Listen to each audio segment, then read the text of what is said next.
Then there's pressures from peers or friends.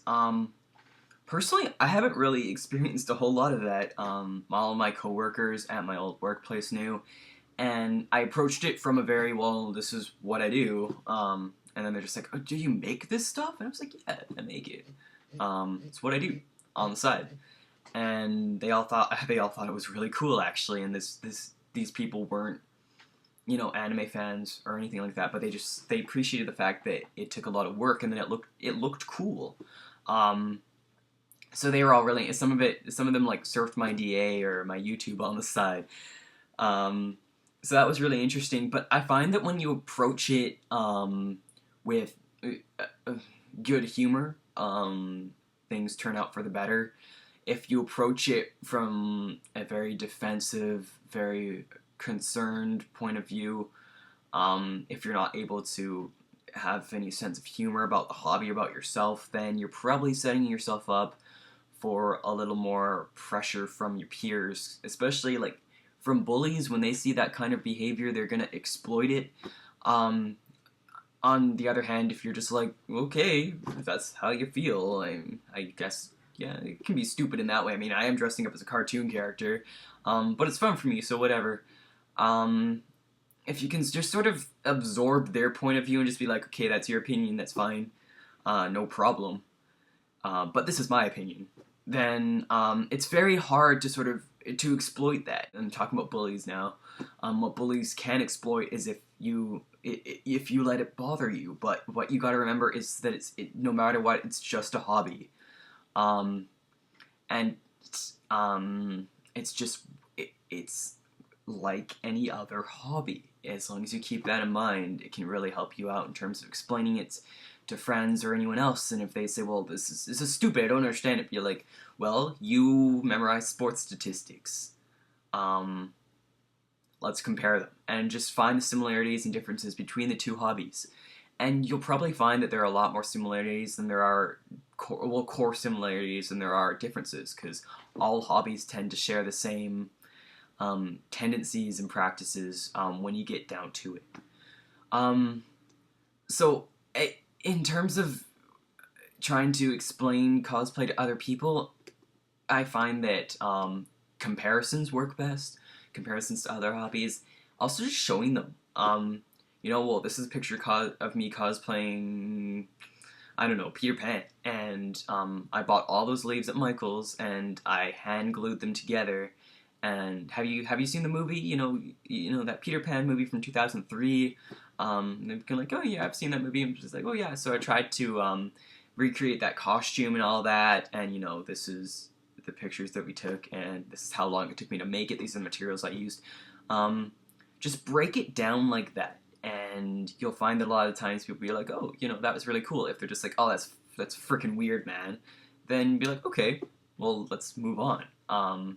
If they're going to continue to berate you about it, then you might want to move on to different people to hang out with, because personally, I don't want to be around people who berate me for something I do. Then there's the internet. Even if you're involved in anime communities can be really mean. Especially in terms of targeting people with certain body types and telling them they should or shouldn't do something. Even skin color can be a huge issue. Of course, this isn't specific to the anime community. This is just the world in general is fucked up that way. Um, if you're gonna post stuff on the internet, then you should probably be aware that you will get hate mail, or hate comments, or troll comments, or whatever. It happens to anyone, regardless of how good they are doing what they do. In fact, a lot of people who are really good at craftsmanship or wig styling or whatever get negative comments just because their stuff is so well received, and somebody has to jump in there and just be like, oh, this sucks. I'm going to point out this minor detail, this minor detail, this minor detail, because some people just cannot stand it when other people get praise. Um, they can't let that happen. They have to jump in. They have to immediately diffuse that or knock that person down a peg. This is just the way, I guess, psychology works. And some people, although don't get this too confused with criticism, some people will give helpful criticism. if it's helpful criticism, then I'll thank the person or take it into mind if I don't necessarily have time to reply to all my comments. I'll take it into account because people are trying to help, and most of the time it is generally very helpful. They point out something like a minor mistake I made, or the fact that they think the hair should be different. I'll be like, okay, thanks for that. I'll definitely take that into consideration. Or like, you have that over the wrong side, or your boots are on wrong, or something. I'll be like, oh yeah, my boots are on wrong. You know, like that was a mistake.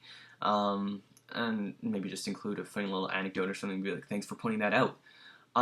The people who are genuinely trying to get a rise out of me or something like that, or trying to be mean, and I respond to them in a, oh yeah, okay, thanks for pointing that out, or I could have done that better, or thanks so much for your opinion, are generally taken very aback, and they either won't respond, or one person responded with, well, that was unexpected. So that's the way I like to deal with it. With criticism, don't or troll comments, never freak out at a person. Never say, oh, you know, well, you're wrong in this way and you're wrong in that way, and don't tell me how to do whatever, because that helps no one. This person might genuinely be trying to help, in which case you're picking a fight now, and you don't want to pick fights. And if they're a troll, then they have exactly what they wanted from you in the first place. So never freak out. If you can, just try to keep your cool and try to take it in the best way possible. There's nothing wrong with criticism. Nothing is ever perfect. Nothing. You can always improve. So even if you think your cosplay is perfect and somebody points out a mistake, just be like, oh, okay. That's the way it's always going to be. There's always going to be something that might look off to someone. So just take it as a point on which you can improve on, because this is a craft, so you're always going to be improving, no matter how perfect you may perceive it to be, or others perceive it to be. You're always working on it. You're never fully done.